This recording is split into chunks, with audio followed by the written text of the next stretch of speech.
Hey there, healthcare professionals. Today I'm breaking down lung fibrosis, a condition that's as complex as it is crucial to understand. Let's dive right into it. So, what exactly is lung fibrosis?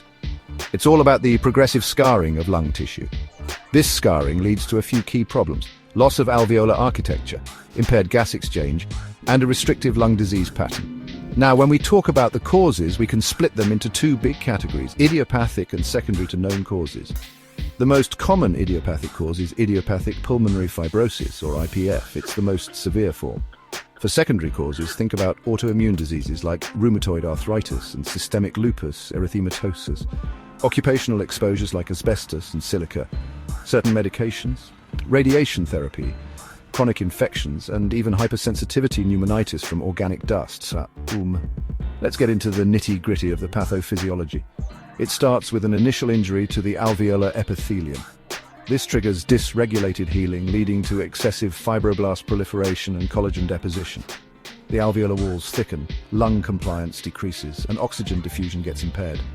Clinically, you'll see progressive dyspnea on exertion, a dry cough, clubbing of the fingers, and bibasilar end-inspiratory crackles that sound like Velcro.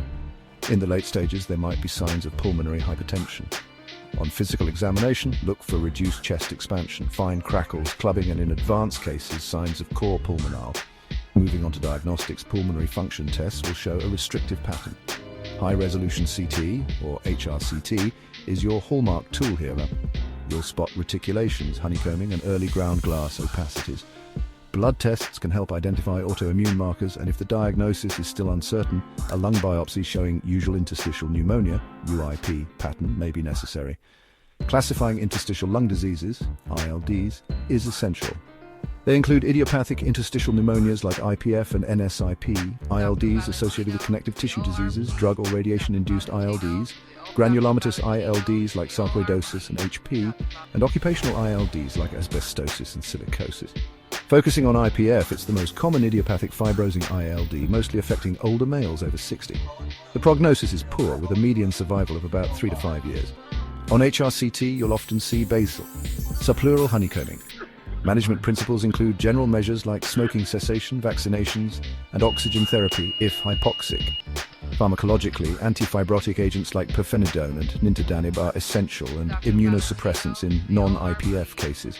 Non-pharmacologic options include pulmonary rehabilitation and lung transplantation for advanced disease. Monitoring involves serial PFTs and a 6-minute walk test. For prognosis, expect a progressive decline in lung function, acute exacerbations, pulmonary hypertension, right heart failure, and an increased risk of lung cancer. So, what are the key takeaways? Lung fibrosis is a chronic progressive scarring process. The IPF is the prototypical form with a poor prognosis. Early diagnosis via HRCT and PFTs is crucial. Antifibrotics can slow progression but don't cure. A multidisciplinary approach improves patient care. Thanks for watching. Stay informed, stay healthy.